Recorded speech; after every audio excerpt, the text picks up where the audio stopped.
Hey guys, this is Hannah and this is Bookworms Talk. And today we're going to talk about Broken by Megan Hart. I think if it weren't for the stories within the story of the story, I don't think I could have got through it. Our main character, Sadie, her life is, in a word, tragic. But there are these stories going on. The novel of hers that I read previously, called Dirty, Elle Kavanaugh, is brought in with this. Sadie is her shrink.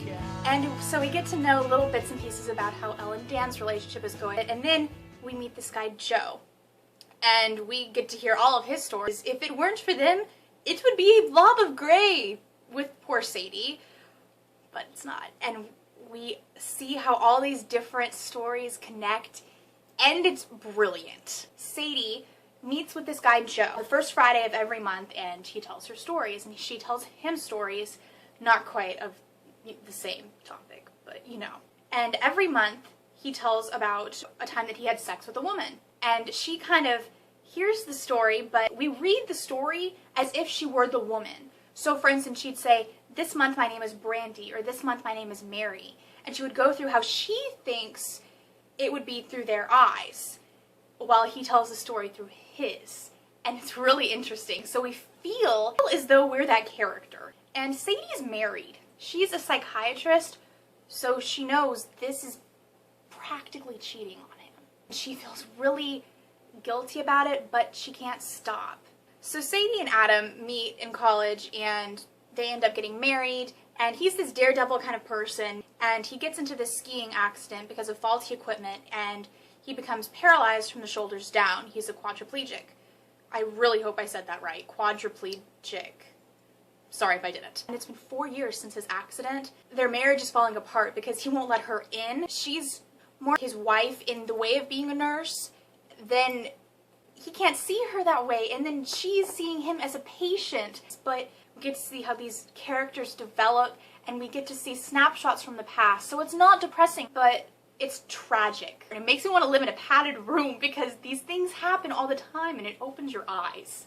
So if you haven't read it, go away now because I really don't want to spoil this for you because you don't see this coming. Adam. Oh my god. And we have this flashback to Adam in college. They compared Adam to Lord Byron. Oh, she walks in beauty like the night. And I was like, okay, you're my favorite. You're my favorite from this moment on. Seduction via E.E. Cummings, the best kind. So we're hearing the stories of how they got to meet and know each other, and then it's literally in 2 sentences says how they get married, and then there was an accident and he's a quadriplegic. In like 2 sentences, I'm like, whoa, whoa. It was one of those moments where I shut my book, I pushed it away from me, and I stared at it and was like, did I just read that? I was freaking out. I don't know how to feel about anything. Elle from Dirty, Elle. I'm so excited because I was like, there's no sequel to Dirty, and I want to know what happens because there's so much more that Elle has to work through. And I was so confused at first. It's like Inception in a book. All I could think was, does she do this with all her books? Okay,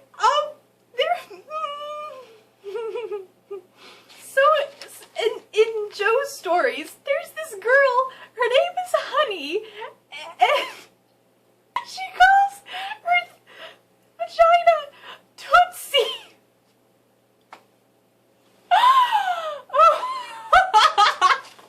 But then, the story about Sassy, I love Sassy, that she wants to take care of him. I actually kind of hoped that Sadie would work it out with Adam because I love Adam, but I want Joe to be happy, and Sassy seemed to be like the kind of person that could make him happy. And so I was really rooting for Sassy and Joe, and then for Adam and Sadie. And then again, can I just reiterate, every chapter, how truly beyond terrible I feel for Adam.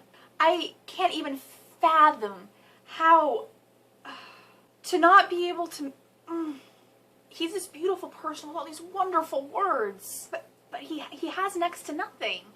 But then with Elle, and her and Dan are engaged, and I'm like, oh, that means Elle is getting better, and he's trying, and he's not letting her run away. Then when Elle was quoting something that Dan had said, I had a moment of, I miss Dan, because Sadie's life is so depressing. Joe's story with Priscilla. The green-eyed monster of envy has appeared, and she's me. and she's mad. I don't like her. She just seems like this uppity little bitch. I don't like her. Even though we're falsely in her head, I tried not to think that that was the way, but based on just the things that she said to Joe, and I still didn't like her. Later, he has a cute little, like, oh, he calls her Scylla. That's cute. And then she's just like, I don't like her, okay? I don't like her. And she's like, oh, I should get you cologne. No, he probably smells just fine. He's got compliments on him before. Just stop. I don't like her. Holy fucking shit. Okay, when Joe brought Priscilla to Sadie and his spot on the bench, you freaking... No, that was betrayal. No, Joe, no. Okay, though. When Adam and Sadie had, well, the closest they could have to sex, I guess. Then after that, Adam was like, we could try to have babies. This is gonna work. We're gonna try to make this work. And he's out of his funk, and he's not being an asshole anymore. And everything was starting to turn around, and I'm like, good. There's hope. And then after that revelation with Adam, he's getting better, and she goes and meets with Joe. She didn't mean to, but she did, and she's there, and freaking Sadie, what are you thinking? When Joe said that he was gonna marry Priscilla, I was like, okay, I'm selfish. I don't want him to marry Priscilla. They don't fit. It doesn't fit. It's not. Just no. They're at the restaurant, and Priscilla and Joe were there, and I'm like, oh fucking shit, ball shit. Then we have a happy moment of Elle getting married, and she didn't run, and it was successful, and it was good. And so we have our happy moment before everything came crashing down. When Adam was seizing, and she swore that he smiled. That just made me lose every ounce of elegant tears. I mean, it was full on. Adam can't be dead. He can't be dead. No, not Adam. Right when things were getting better and everything was fine, and he can't be dead. No, and they're finally trying after 4 years. And eventually, the selfish thought came to mind. Joe, I mean, she should start talking to him again. He made you happy before. And then Joe, he came over and had sex with her, and he was like all really hesitant. And that was sweet, because you know that he must have been thinking, your husband just died, and I'm being selfish, but I came anyway, and whiskey and rain, and soap, and she was like, your favorite color is blue, you this and that, and she knows all these things about him, because Priscilla didn't, and he, with the lavender, oh my god. The whole time, though, all I could think was, I don't want Sadie to become another story. But, and I was like, worried that Sadie's gonna be the one played.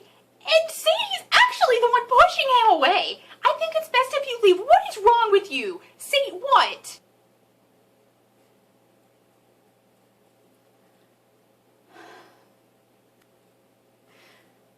From the moment she picked up Adam's computer, when she decided to clean out his room, I remembered that he was writing before, and all I could... I'm a liar if I said this book didn't make me cry. It did a lot. Okay, let's try that again. And I wanted her to read it. She was acting like she wouldn't, and I'm like, no, you need to. And it was about her, and it was entitled Sadie, and it was all the things he hated and all the things he loved. It was all the things that he didn't say and all the things that he did say, with the last chapter entitled August, with 3 words into it. I am a psychiatrist. I put my book down, I pushed it away, I sat there, I curled up in the fetal position, and I stared at it, and was like, and I couldn't make myself to reach at all. Like, I pushed it further away with my foot. I didn't want to touch. I knew I would cry my eyes out, and I couldn't bring myself to even poke it. This whole chapter, I was squeaking these incomprehensible, not words, because I just couldn't. And then the starting over thing with the meeting again, I'm Joe Wilder. This month, my name is Sadie. A couple parts / quotes / that I would like to share with you guys. And Joe was like, From the first time you laughed with me, all those months and all those stories. They were all you to me. All of them you. Joe, stop it with the words. Adam, to give an example of the kind of words I'm talking about, that only a poet could write. 1,000 poets could write for 1,000 years, he whispered, and none of them would ever be able to describe how I feel about you. Oh my god. A question I would like to leave you guys on because it's just so thought-provoking. Does madness bring creativity? Or does creativity cause madness? Can an artist create without the up so high and the down so low? That was a question that stuck with me, and I don't think there's an answer to it, and that's why I find it so interesting. Look, my elephant! Isn't he pretty? He's so handsome. He has a tail, and he's drinking Twinnings. I'm talking my teacup's a person. Yeah, that madness thing we were talking about. I'll see you guys next time on Bookworms Talk. Hopefully I'm gonna jump back into my usual YA business. I think I'm gonna take a little break from my romance novels at the moment. I feel like I'm in a place where I can do that. So hopefully I'll jump back into things. I'm looking for a happy book now. I'm thinking about reading Beautiful Darkness. I'm thinking about reading The Night Circus. I'm thinking about reading Matched. I don't know. I don't really think any of those are gonna be happy books, but I'm looking for something at the very least sarcastic so I can get out of my 2 Megan Hart books in a week that made me cry my eyes out slump. But until then, I'll see you guys later. I hope you enjoyed the review. Don't forget to drop me some stuff in the comments. I always love hearing what you guys thought. I love hearing your favorite quotes, especially from our lovely Megan Hart because she has so many of them. And just let me know what you guys thought of it. I hope you liked it. Alright guys, I'll see you later. Bye. I'm like, okay, the green-eyed what is the green-eyed monster? Shit ball shit. There are words somewhere. Okay. Adam's like he's rolling, wheeling, whatever you want. He's Adam. Oh my god.